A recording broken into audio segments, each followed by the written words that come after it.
যুদ্ধবিরতির জন্য নির্দেশ দিচ্ছে ট্রাম্প, সেই নির্দেশ পালন করছেন মোদি, আর বাঁদর নাচ করছে শুভেন্দু আর সজল ঘোষ।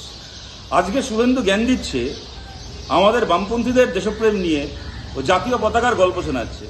আরে ভাই শুভেন্দু, আপনি করতেন কংগ্রেস, হাতে কংগ্রেসের পতাকা ছিল, ভালো অফার পেলেন তৃণমূলের কাছ থেকে, কংগ্রেসের পতাকা ফেলে তৃণমূলের পতাকা ধরে নিলেন, তৃণমূলের থেকে ভালো অফার পেয়ে বিজেপির পতাকা ধরে নিলেন। আপনি ভালো অফার পেলে 3বার দলের পতাকা পাল্টেছেন দাদা। আপনাকে যখন কালকে পাকিস্তান ভালো অফার দেবে, আপনি ভারতের পতাকা ছেড়ে পাকিস্তানের পতাকা তুলে নেবেন। আপনাদের আবার কি দাম আছে পতাকার? আপনাদের দাম কি আছে কথা? আপনার কাছ থেকে আমাদেরকে দেশপ্রেম শিখতে হবে, চোরেদের কাছ থেকে, ক্যামেরার সামনে ঘুষ খায় যারা, ক্যামেরার সামনে ঘুষ খাওয়া চোরেদের কাছ থেকে দেশপ্রেম শিখতে হবে। আমরা বামপন্থীরা কি, যে মাটিতে জন্মেছি সে মাটিতে মরবো। হাত থেকে কোনোদিন লাল পতাকাও ছাড়িনি, বিক্রি করিনি, হাত থেকে কোনোদিন জাতীয় পতাকাও ছাড়িনি, বিক্রি করিনি। আপনার কাছ থেকে জাতীয় পতাকার জ্ঞান কি শুনবো?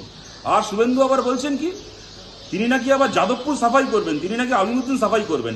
এই ব্যাপারে আমরা একমত।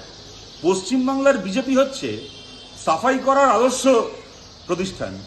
যে রাজনৈতিক দলের পার্টি অফিসে যত আবর্জনা, সমস্ত পার্টি অফিসের সব আবর্জনা সাফাই করে বিজেপি নিজের পার্টি অফিসে ঢুকিয়ে নেয়।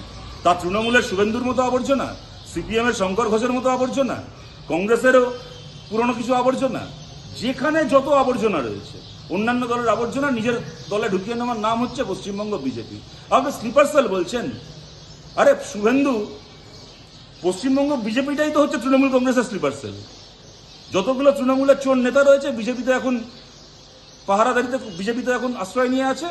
কালকে হাওয়া ঠান্ডা হলে আবার তৃণমূলে ঢুকে যাবে। এসব চোর ছেঁচড়ের কাছ থেকে, চিটিংবাজের কাছ থেকে আমাদেরকে সব শিখতে হবে। দেখুন, আমাদের একটাই বক্তব্য, ভারতে আইন আনা উচিত যে বিজেপির লোকেদের জাতীয় পতাকা স্পর্শ করতে দেওয়া হবে না। জাতীয় পতাকা বিজেপির লোক হাতে নিতে পারবে না, কেননা বিজেপি গেরুয়া বাহিনী, আরএসএস বাহিনী সবসময় জাতীয় পতাকাকে নোংরা করে।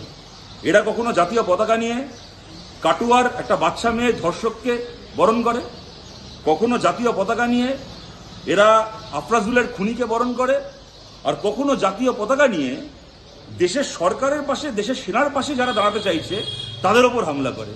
সুতরাং দেশের নিয়ম থাকা উচিত, দেশের সব ভারতবাসী, মানে পেট্রিয়টিক যারা দেশপ্রেমী ভারতবাসী, তারা হাতে জাতীয় পতাকা নিতে পারবে, কিন্তু কোনো বিজেপির লোকের হাতে জাতীয় পতাকা তুলে নিতে দেওয়া যাবে না। কারণ বিজেপি জাতীয় পতাকা নিচ্ছে মানে জাতীয় পতাকাকে নোংরা করবে।